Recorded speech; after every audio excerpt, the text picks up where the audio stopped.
I should use a script, but I'm too lazy for that. Everyone knows that. It's not going to happen. Ever. I will never do a scripted video. Ever. Hello and welcome back to the thing where I show you my face on the internet. So today I went to watch The Hunger Games Mockingjay Part 1 in the cinema, and I hear you thinking, this movie has been out for almost 2 months, why are you only seeing it now? Simple explanation, I had stuff to do.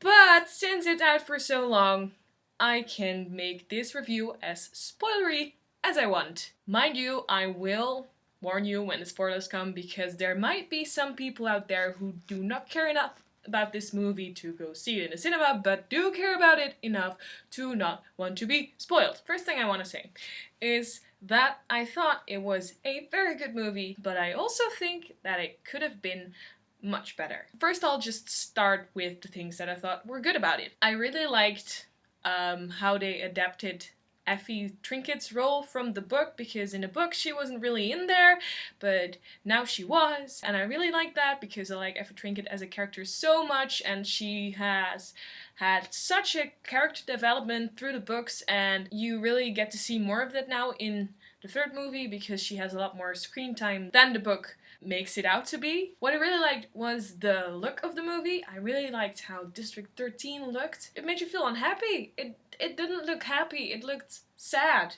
That's the word. It looked really, really sad and sober and boring. That is how it is described in the book. And you have this super uniformity because everyone wears the same and everything looks the same, and it kind of gave me the creeps. Doesn't make me feel good. What I also liked was the contrast between how District 13 looked below surface, which was, you know, what I explained just now, and how it looked on top, because of course District 13 had been bombed several years prior to the film slash book, and that meant that nature had taken back the land, and it was beautiful. It was just beautiful. The forests and the river and everything. I also thought that Jennifer Lawrence did a really good job in portraying Katniss in this movie, because in this movie I figured it would be much harder to play Katniss, because Katniss in book 3 is just a broken girl, and I think Jennifer did a really good job in portraying that. Also, Sam Claflin, who portrays Finnick, I didn't really like him at first when they announced that he was going to play Finnick, but then in the movie he won me over, and in this movie he won me over even more, so well done. Special mention Natalie Dormer, who is amazing in everything she does and has the best haircut of all time. I thought the acting was overall pretty good,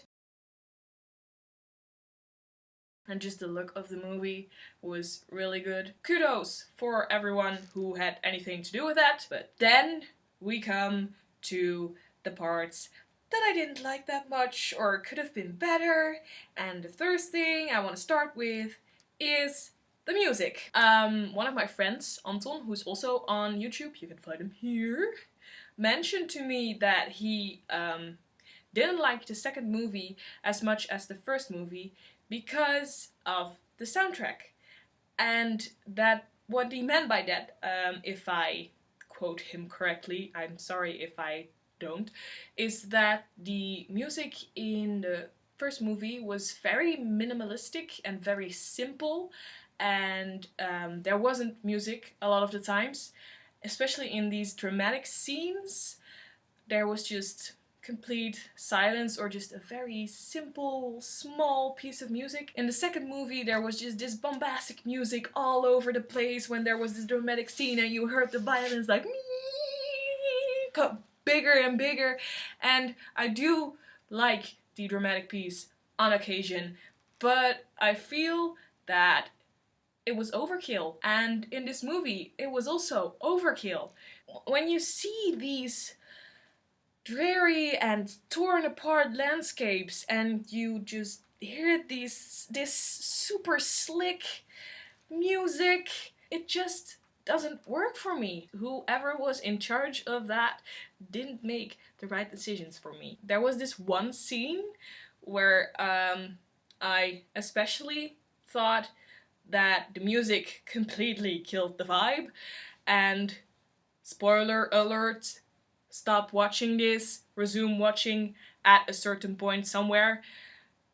That was the scene with Finnick doing his bit for the Propo, as they call them, and the cross scene with saving the tributes from the tribute center. In the book, this interview with Finnick, where he tells about his experiences with the Capitol and how they basically used and abused him as a sex slave, was really emotional and hit me really hard. But the music was just, was really fast-paced and had a lot of tension, because meanwhile there was a rescue mission going on, and that was also a thing that I think ruined it for me, that they crossed these two things, because the emotions of the two things that were going on were really, really different. So when you put them together, the emotions of neither are going to be good. It was just this really weird mashup of things that were just, no, don't do that. If you got rid of the music, which was like your freaking Mission Impossible style dun dun dun dun, that would, in my opinion, have improved the scene a lot more. And maybe just not mash up these two parts that are super different in nature. That would have been a lot better. Half of the time I was just like, if you just got rid of the music, it would have been so much better. Why are you doing this? Why are you killing it? Why are you drowning this movie in dramatic music? I don't know why. I don't know. Don't ask me. And then the second thing that I really, really, really didn't like was fucking Gale. What the fuck, man? Movie Gale is, I don't know what he's doing. He's supposed to be this supportive guy, and he's not supposed to fight for Katniss, because in the book that never happens. This whole freaking love triangle that they set up in the movies doesn't exist in the books, okay? You can read it in there. Okay, I do admit that, but it's not the main freaking focus of the books. It's just Katniss trying to survive and wanting Peeta to survive as well. I mean, if you see what she does in order to save Peeta, you can freaking...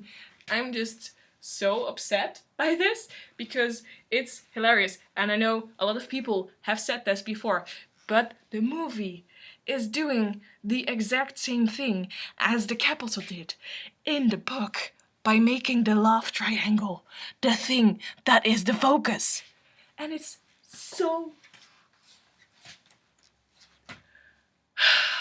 These freaking writers, that they don't even realize that the way they wrote the movie is the freaking Capitol's way. Freaking Hollywood, you're the freaking Capitol. And then was this other thing that was specifically with Gale, and that was the part where he, spoiler alert, where he was like, he's a freaking traitor. I wouldn't have said that if they tortured me or threatened to kill me or everything I love, blah blah blah. Of course, Gale. Yeah. Please go tell someone who believes. Seriously, don't be such a freaking hard ass, okay? And that didn't happen in the book either. At least not the way I remember it. And that could be wrong, because I haven't read the book in ages, but I'm pretty certain that Book Gale would have never said such a thing about Peeta. Because Book Gale realizes that Peeta has been captured by the Capitol, and who the fuck knows what they did to him. I mean, as we all know, spoiler alert, Peeta has been freaking tortured to insanity by the Capitol, and Gil would have realized that the Capitol is capable of such things. He just wants to protect Katniss as well. How does that make him a traitor? But Gil would have never said such a thing. Fuck you, movie Gil. You're an ass. Stop it. I think this has been enough of my rage. That was my review of The Mockingjay Part 1. If you have seen the movie, I would like to know what you thought of it. Leave it in the comments below, please. I like interaction with people. And if you haven't seen the movie, you could maybe go watch it. It's pretty good. So yeah, that was this thing. Bye!